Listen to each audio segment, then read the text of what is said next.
तीन सहेलियां तालाब के किनारे घड़े में पानी भर रही थी। अरे देखो, हम लोगों ने तो पानी भी भर लिया और ये देखो तालाब का पानी कितना साफ और सुंदर है। चलो ना, हम लोग थोड़ा नहा लेते हैं। ये तुम कैसी बातें कर रही हो राधा? नहीं, हमें देर हो जाएगी, हमें घर जाना चाहिए, सब परेशान हो जाएंगे। अरे अनामिका, चल ना, बहुत वक्त है, हम लोग थोड़ा नहा लेते हैं, उसके बाद फिर चलेंगे। और देखो, वैसे भी पानी इतना सुंदर है तो मुझे भी बिना नहाए यहाँ से जाने की इच्छा नहीं हो रही। हाँ देखो, कावेरी बिल्कुल ठीक कह रही है, चलो ना, बस थोड़ा ही नहा कर निकल आएंगे। ठीक है, तुम लोग तो जिद करके बैठ जाती हो, चलो नहा लेते हैं। फिर तीनों सहेलियां तालाब के अंदर चली जाती है। पानी में उतरते ही ठंडक महसूस होती है और हंसते खेलते तीनों नहाने लगती हैं। वाह, बहुत मजा आ रहा है। हाँ, कितना ठंडा पानी है। कावेरी और राधा हंस रही थी, लेकिन अचानक अनामिका को कुछ महसूस होता है, जैसे कोई उन्हें निहारते हुए देख रहा हो। कावेरी, राधा, मुझे कुछ ठीक नहीं लग रहा, ऐसा लग रहा है जैसे कोई हमें देख रहा है। चलो ना, घर चलते हैं। तुम भी ना बहुत बोलती हो। अब ये लो पानी, अब नहाओ और ज्यादा फिक्र मत करो। लुत्फ उठाओ। राधा अनामिका के ऊपर पानी की छींटे मारने लगती है और अनामिका भी हंसी मजाक में उन दोनों के साथ खो जाती है। कावेरी भी पानी फेंकते फेंकते हंसते रहती है। देखो, मैं भी तुम्हारे ऊपर पानी डालती हूँ। ये लो। तभी तालाब के अंदर अचानक एक परछाई की दो आंखें चमकने लगी। अनामिका की नजरें उस ओर पड़ी और उसका दिल धड़कने लगा। देखो, मुझे लगता है कोई हमें देख रहा है। वो परछाई की आंखें। अनामिका, तुम्हें क्या हो गया यार? तुम नहाने का मजा भी खराब कर रही हो। और कौन सी आंखें? कोई भी तो नहीं है। हाँ सच में राधा, ये तो एक नंबर की डरपोक किस्म की है।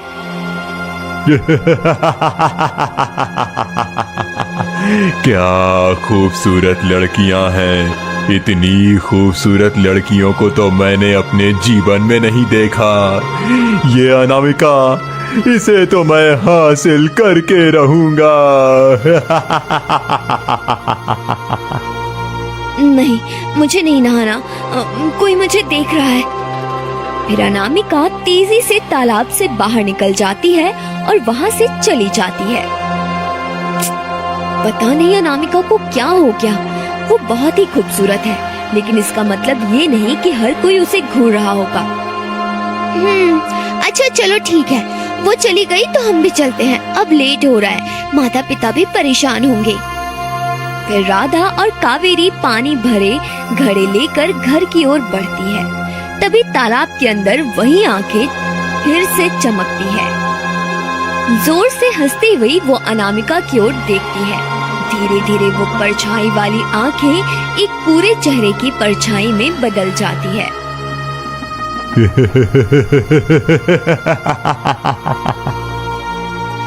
कई दिन बीत जाते हैं। तीनों सहेलियां रोज तालाब के किनारे आती हैं, पानी भरती हैं और नहाती रहती हैं। देखो, हम लोग इतने दिनों से तालाब में आते हैं, नहाते हैं, फिर भी कुछ अजीब नहीं दिखता। शायद गांव वाले गलत कह रहे थे। हाँ, लेकिन अब हमें चलना चाहिए, शायद सच में कुछ हो सकता है। अरे अनामिका, तुम तो पहले डरती थी, अब देखो हमें साथ नहाने की आदत पड़ गई। ऐसा कुछ नहीं है, ये बस एक अफवाह थी। इतने में तालाब के अंदर एक बड़ा साया अनामिका का पैर पकड़ लेता है। मेरा पैर, कोई मुझे खींच रहा है, मेरी मदद करो। अनामिका, ये तुम कैसी बातें कर रही हो? भला कौन खींचेगा? रुको, मैं देखती हूँ। कावेरी पानी फेंक कर मजाक करती है, लेकिन अनामिका का पैर खींचा जा रहा है। अनामिका, तुम मुझे अपना हाथ दो, इस तरह पानी के अंदर नहीं जा सकती तुम। दोनों सहेलियां अनामिका का हाथ पकड़ती हैं, लेकिन एक रहस्यमयी साया अनामिका को तालाब के अंदर खींच लेता है। हे भगवान, ये क्या हो गया? हमारी सहेली अनामिका तालाब में चली गई। अब हम क्या करें?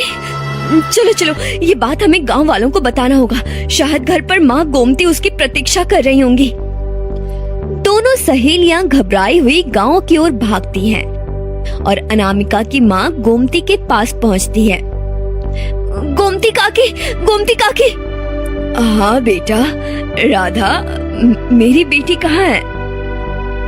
गोमती काकी, मुझे माफ कर दीजिए। अनामिका और हम सब तालाब के अंदर नहा रहे थे, तभी अनामिका को तालाब के अंदर किसी ने खींच लिया। वो चिल्लाती रही, लेकिन हम लोग उसे बचा नहीं पाए। हाँ गोमती काकी, मुझे माफ कर दीजिए। आप देख भी नहीं सकती थी और ऊपर से अनामिका के साथ ये हादसा हो गया। हम लोग क्या करें? हमें कुछ समझ नहीं आ रहा। नहीं नहीं, ऐसा नहीं हो सकता। मेरी बेटी मुझे छोड़कर नहीं जा सकती। अरे वही तो मेरी आंखों की रोशनी थी। अगर वो चली गई तो मैं कैसे जीऊं? मैं तो जीते जी मर जाऊंगी। भगवान के लिए मेरी बेटी को तुम दोनों ला दो। कुछ भी करो, पर मेरी बेटी को ला दो। काकी, मुझे भी बहुत अफसोस है, पर क्या करूं? आप चिंता मत कीजिए। मैं पूरी कोशिश करूंगी। अपनी सहेली अनामिका को तालाब से बाहर जरूर लाऊंगी। तीनों फूट फूट कर रोने लगती है। इतने में ही सभी गांव वाले वहां इकट्ठा हो जाते हैं। क्या हुआ? तुम दोनों रो क्यों रही हो? मुखिया जी, हम लोग तालाब के किनारे पानी भर रहे थे और अनामिका को किसी ने तालाब के अंदर खींच लिया। अरे, तुम लोग कौन से तालाब में गए थे? यही पास वाला तालाब। हम लोग वहीं से पानी लाते थे और नहाते थे। अरे, तुम सब मूर्ख हो क्या? मैंने पूरे गांव में कई बार घोषणा करवा दी थी कि इस तालाब से कोई पानी न भरे, फिर भी तुम वहां पानी क्यों भर रही थी? मुखिया जी, दूर वाले तालाब में जाने में बहुत वक्त लगता था, इसलिए हम लोग इसी तालाब से पानी भर लेते थे। यहाँ से जल्दी भर जाता था और हम जल्दी घर भी आ जाते थे। अरे, ये श्रापित तालाब है। इसके अंदर जो भी जाता है वो कभी बाहर नहीं आता। और मुझे नहीं लगता कि अनामिका बाहर भी आएगी। तुम सब उसे भूल जाओ। नहीं नहीं मुखिया जी, ऐसा मत करिए। मैं अपनी बेटी के बिना नहीं जी सकती। मैं मर जाऊंगी। मुझे मेरी बेटी चाहिए, किसी भी कीमत पर। हम लोग कुछ नहीं कर सकते। इसका बस एक ही उपाय है। हमारे घने जंगलों में एक साधु महाराज रहते हैं। वही अब कोई रास्ता बता सकते हैं। इसके सिवा और कोई उपाय नहीं है। ठीक है, वो मेरी पक्की सहेली थी और मैं उसे यूं मुसीबत में नहीं छोड़ सकती।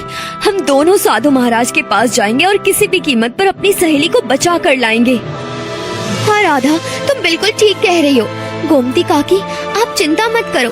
हम आपकी बेटी को सही सलामत लेकर आएंगे और अपनी सहेली को भी। फिर राधा और कावेरी घने जंगलों की ओर निकल पड़ती है। वहीं दूसरी तरफ अनामिका खींचते खींचते तालाब के अंदर चली जाती है। वहाँ एक बहुत ही साधारण लेकिन बेहद सुंदर दुनिया होती है।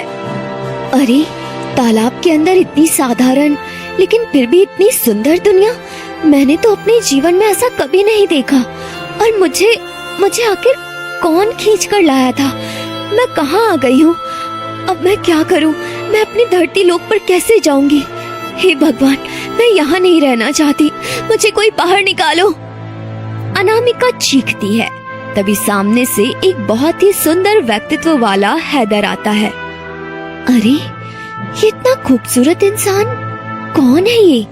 और इस तालाब की दुनिया में आखिर ये क्या रहस्य है? हैदर अनामिका के पास जाकर खड़ा हो जाता है। आखिर मेरा सपना सच हो गया। मैं गांव की सबसे खूबसूरत लड़की को अपनी दुनिया में ले ही आया हूँ। तुम कौन हो और मुझे यहाँ जबरदस्ती क्यों लाए हो? मुझे जाने दो। मुझे अपने घर जाना है। मेरी माँ मेरा इंतजार कर रही होंगी। अगर मैं नहीं गई तो मेरी माँ मर जाएगी। भगवान के लिए मुझे जाने दो। नहीं, अब तुम इस दुनिया से कभी नहीं जा सकती। तुम्हें मुझसे शादी करनी होगी।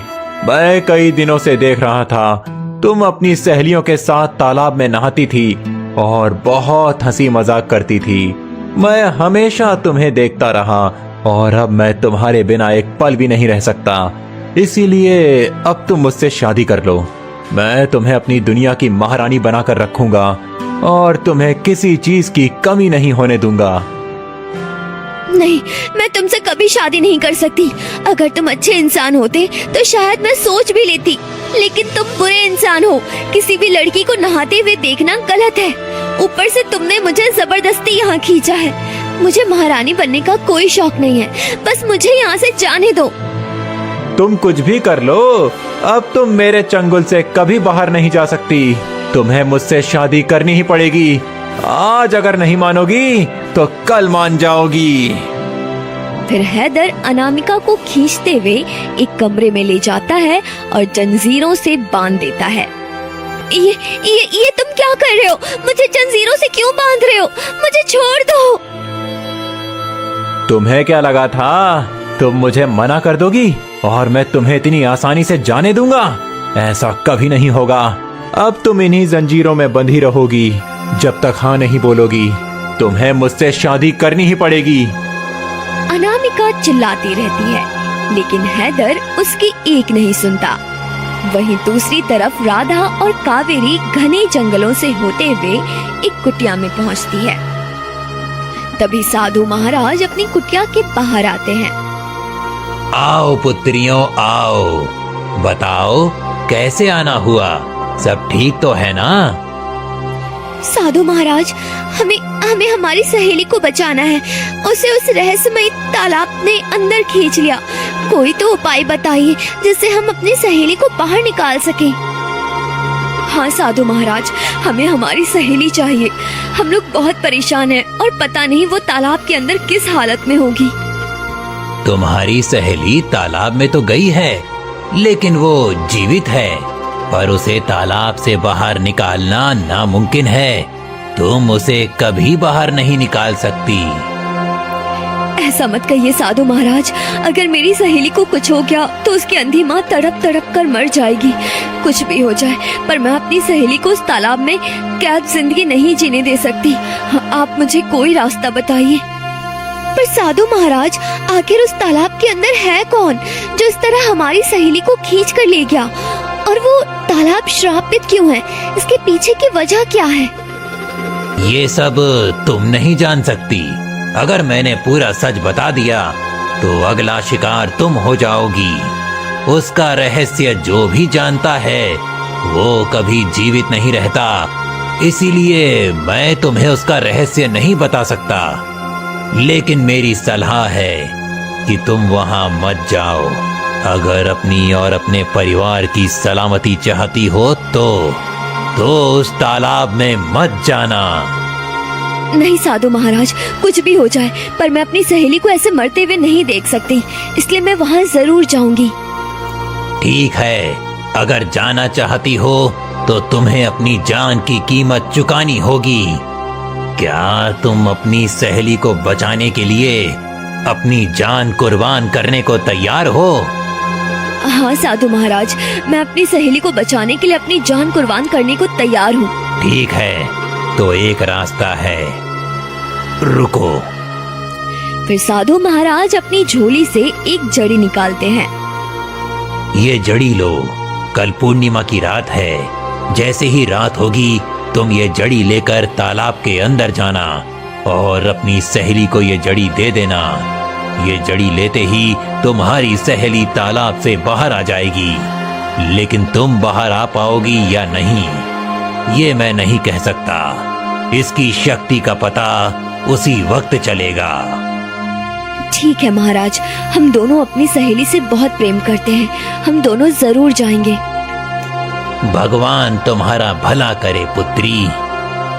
फिर साधु महाराज जड़ी राधा के हाथ में दे देते हैं और फिर ध्यान में लग जाते हैं। दोनों सहेलियां कुटिया से बाहर आ जाती हैं। कावेरी, कल तो पूर्णिमा है, हमें कल उस तालाब में जाना होगा। आज घर चलते हैं। ठीक है, चलो। दोनों सहेलियां अपने अपने घर चली जाती हैं वहीं दूसरी तरफ अनामिका बंद कमरे में जंजीरों से बंधी चीख चिल्ला रही होती है।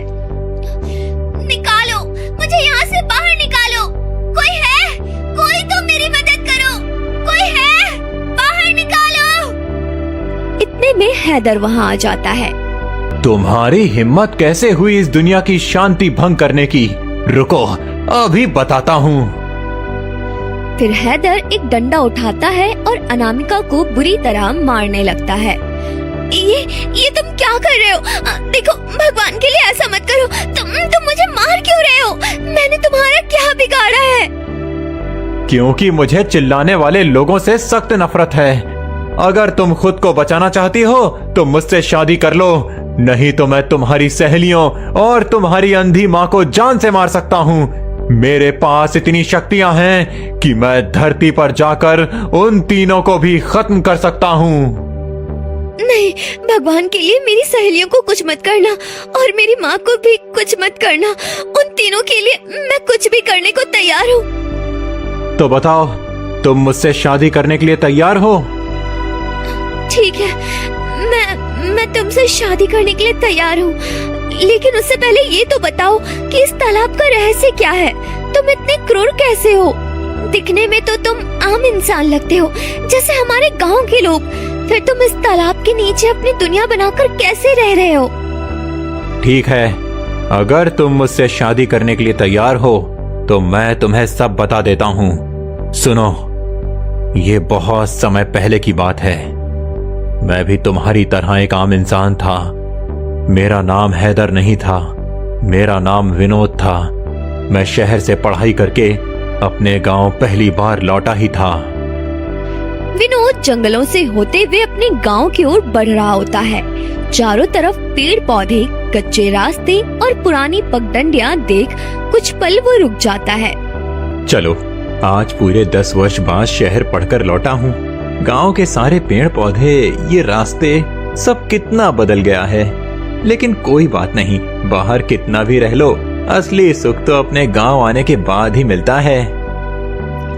विनोद हल्की सी मुस्कान के साथ अपने घर पहुंच जाता है। तभी सामने से उसका पिता राम सेवक आ जाता है। विनोद, मेरा बेटा पूरे 10 वर्षों बाद पढ़ाई करके लौटा है। तुम्हें देखकर मुझे बहुत खुशी हो रही है। राम सेवक भावुक होकर विनोद को गले से लगा लेता है। हाँ पिताजी, अब मैं आपकी सारी जिम्मेदारी उठाने के लिए तैयार हूँ। मेरी पढ़ाई पूरी हो चुकी है, अब शहर जाने की कोई जरूरत नहीं है। हाँ, क्यों नहीं बेटा, इसीलिए तो मैं तुम्हारे आने से पहले ही तुम्हारी शादी की पूरी तैयारी कर चुका हूँ। अब कुछ ही दिनों में मैं तुम्हारी शादी करवा दूंगा। उसके बाद तुम और तुम्हारी पत्नी खुशी खुशी अपना जीवन बिताओगे। पिताजी, ये आप कैसी बातें कर रहे हैं? पूरे 10 वर्षों बाद पढ़ाई पूरी करके आया हूँ और मैं इतनी जल्दी शादी नहीं करना चाहता। मुझे थोड़ा वक्त दीजिए। नहीं, तुम सब भूल गए क्या? बचपन में ही मैंने तुम्हारी शादी अपने दोस्त प्रेमचंद्र की बेटी मालिनी से तय कर दी थी, इसीलिए अब ये शादी तो तुम्हें करनी ही होगी। पिताजी, वो तो बचपन में इतनी काली थी। नहीं नहीं, मैं ये शादी नहीं करूंगा। मैं ये शादी कभी नहीं करूंगा। देख विनोद, जिद मत कर। अगर तुमने इस शादी से मना कर दिया तो मैं तुम्हारी माँ का वो हाल करूंगा जो तुमने सोचा भी नहीं होगा। तुम्हारी माँ की वजह से मैंने तुम्हें शहर पढ़ने के लिए भेजा था।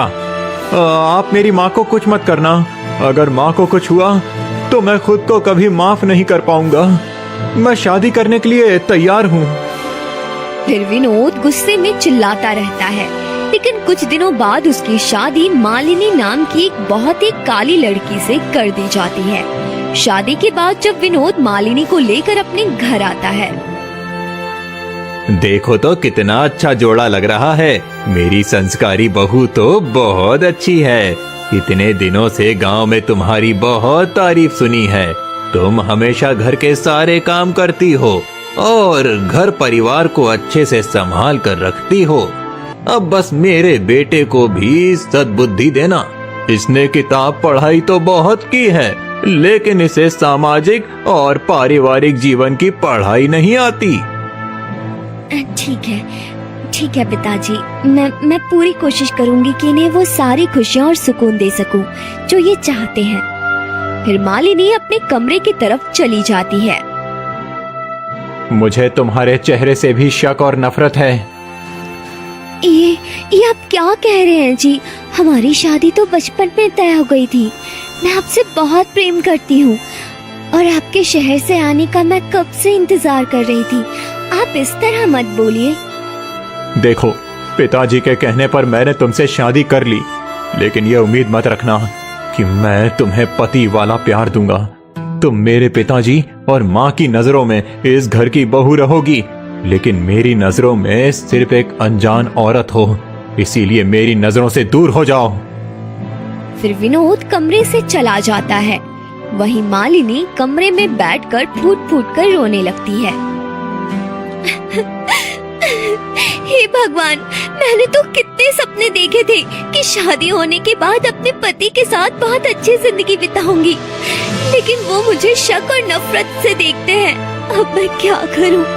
मुझे कुछ समझ नहीं आ रहा, लेकिन कुछ भी हो जाए मैं विनोद का दिल तो जीत कर ही रहूंगी। कुछ समय बीतता है। विनोद की नफरत दिन प्रतिदिन बढ़ती जाती है।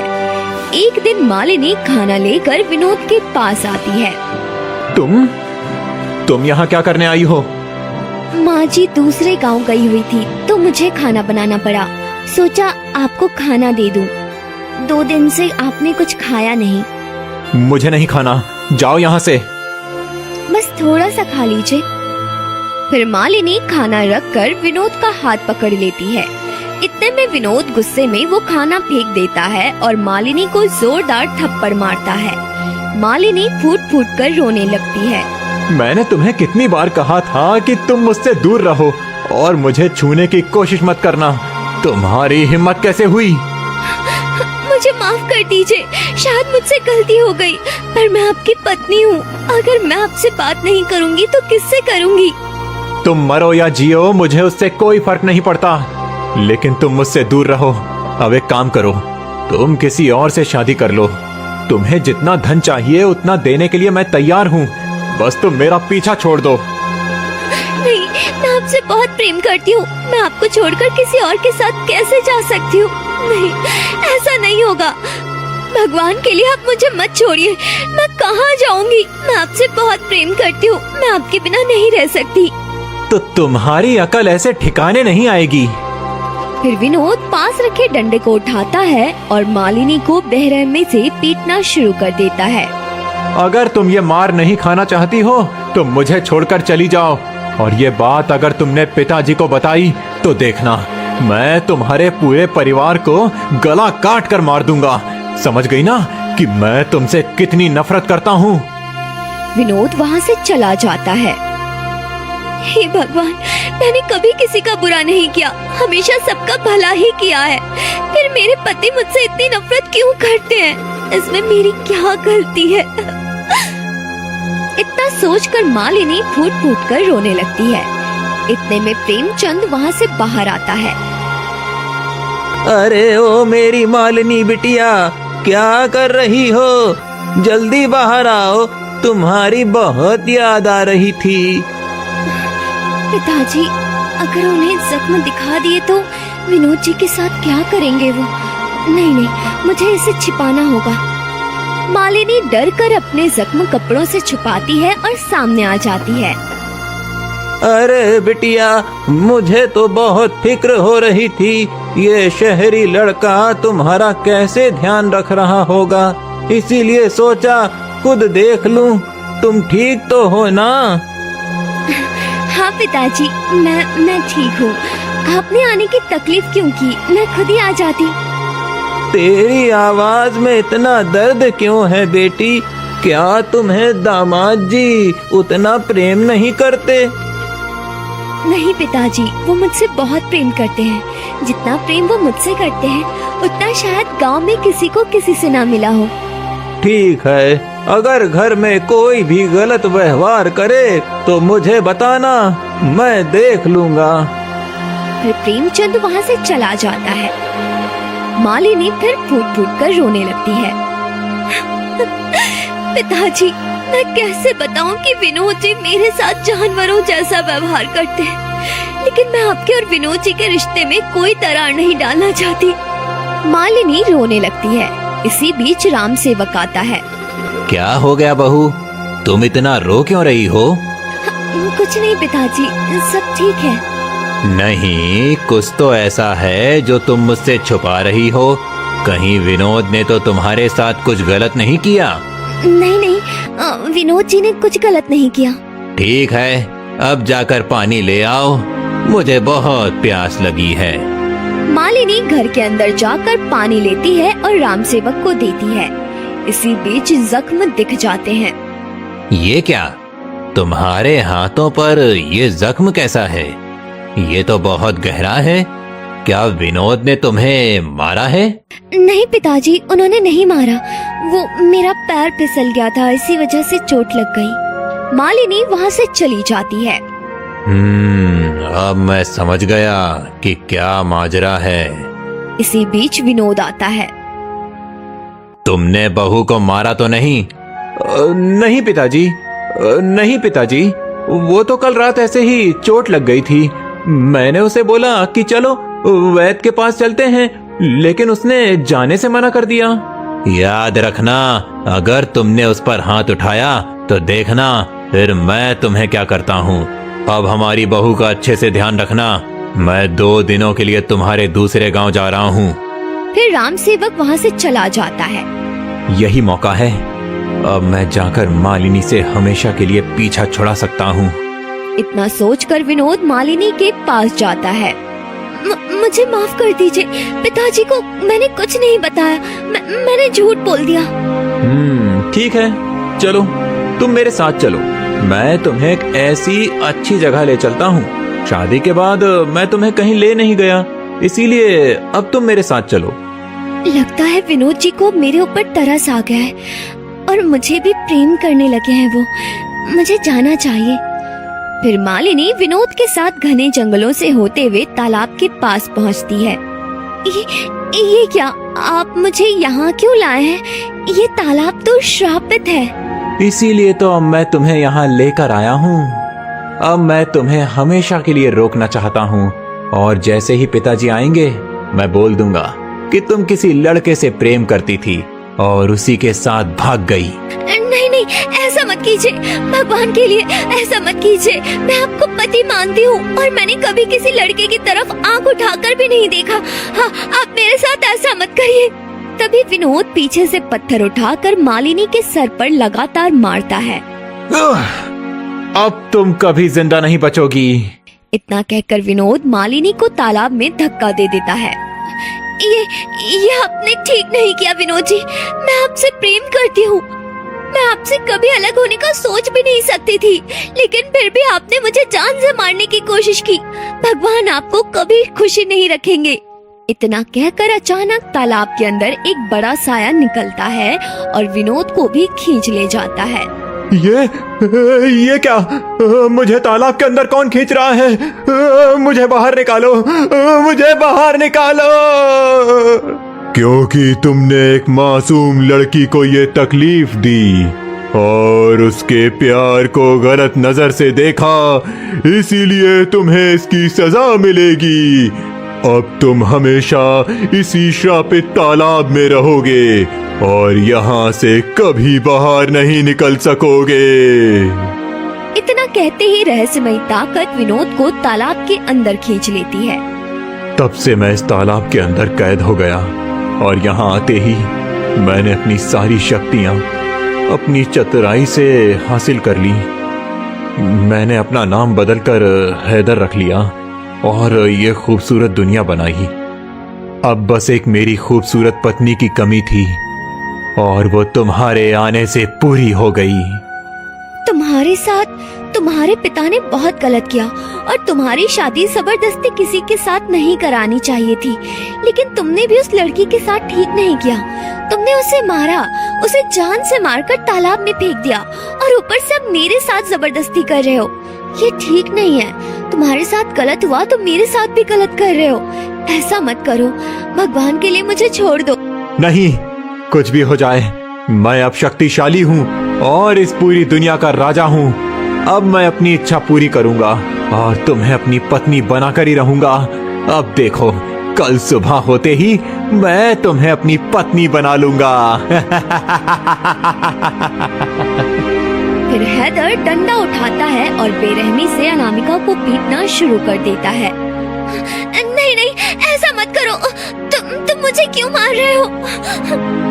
हाँ, क्योंकि तुम्हें मारूंगा तभी तो तुम मेरी गुलाम बनोगी और मुझसे शादी के लिए तैयार हो जाओगी। फिर हैदर अनामिका को मारकर वहाँ से चला जाता है।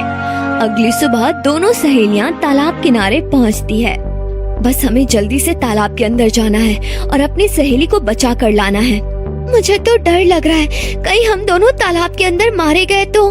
डर कर हम उसे मरने के लिए नहीं छोड़ेंगे। तुम तो जानती हो, अगर हमारी सहेली मर गई तो उसकी माँ भी मर जाएगी। इसलिए चलो चलते हैं। फिर राधा तालाब में अपना पाँव रखती है। जल्दी करो कावेरी, चलते हैं। तुम्हें जाना है तो जाओ, मैं नहीं जाने वाली।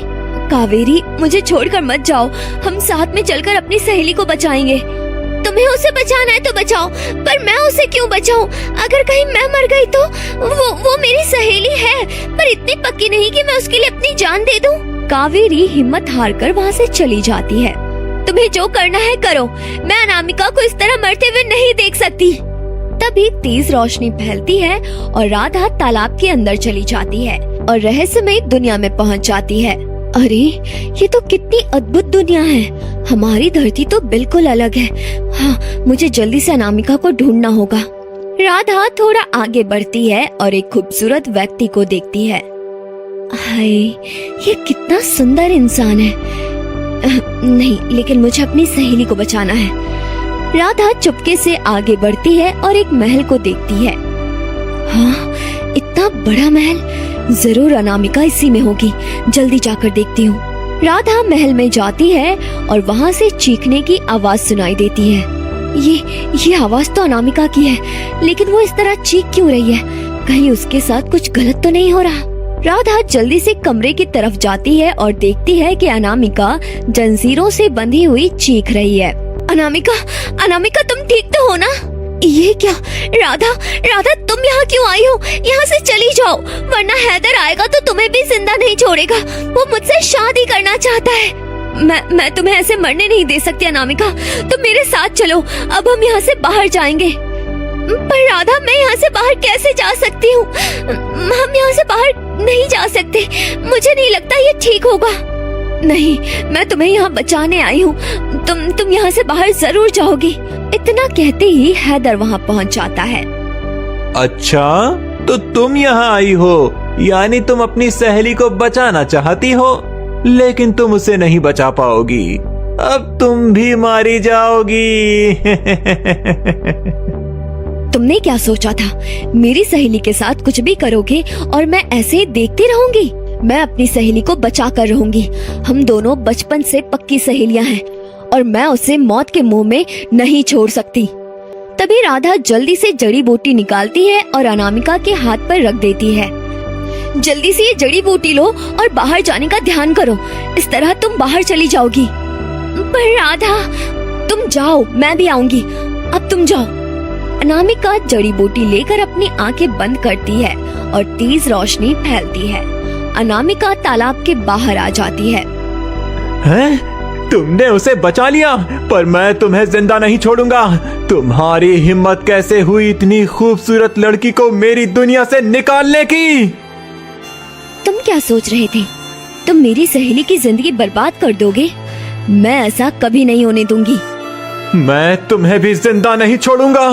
अब तुम्हें मरना पड़ेगा। फिर हैदर राधा का गला पकड़ता है और राधा चीखने लगती है। उसकी चीख तालाब के बाहर सुनाई देती है। ये क्या हो रहा है? हैदर राधा को जान से मार रहा है। मुझे राधा को बचाना होगा। इतना कहते ही अनामिका तालाब के अंदर जाने लगती है कि पीछे से साधु महाराज आ जाते हैं। तुम इसके अंदर नहीं जा सकती हो। साधु महाराज, मेरी सहेली, वो हैदर उसे जान से मार देगा। यही उसकी कीमत थी पुत्री। मैंने उसे पहले ही कहा था, अगर वो तुम्हें बचाएगी तो अपनी जान हाथ से धो बैठेगी, लेकिन उसने तुम्हें बचाने के लिए अपनी जान कुर्बान कर दी। वो तुमसे सच में बहुत प्रेम करती थी। पर मैं अपनी सहेली को यूं मरते हुए नहीं देख सकती। साधु महाराज, मुझे अपनी सहेली को बचाना होगा। नहीं, अब तुम इस तालाब के अंदर नहीं जा सकती हो। अगर तुम इसके अंदर गई तो तुम्हारी सहेली की कुर्बानी व्यर्थ चली जाएगी और तुम ऐसा नहीं कर सकती।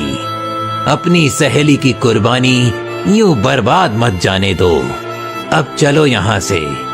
तुम्हारी दोस्त की ये कुर्बानी तुम्हें एक नई जिंदगी दे गई है। ये सुनकर अनामिका फूट फूट कर रोने लगती है और रोते रोते अपने घर चली जाती है। कुछ ही देर में सभी गांव वाले इकट्ठा हो जाते हैं। माँ, तुम ठीक हो? मेरी बेटी तुम आ गई। मुझे उम्मीद नहीं थी कि तुम वापस आओगी। तुम ठीक तो हो ना? माँ, राधा अब इस दुनिया में नहीं रही। राधा ने मुझे बचाने के लिए अपनी जान कुर्बान कर दी। नहीं, ऐसा नहीं हो सकता। राधा बेटी ऐसा नहीं कर सकती। गोमती की आंखों से आंसू बहने लगे।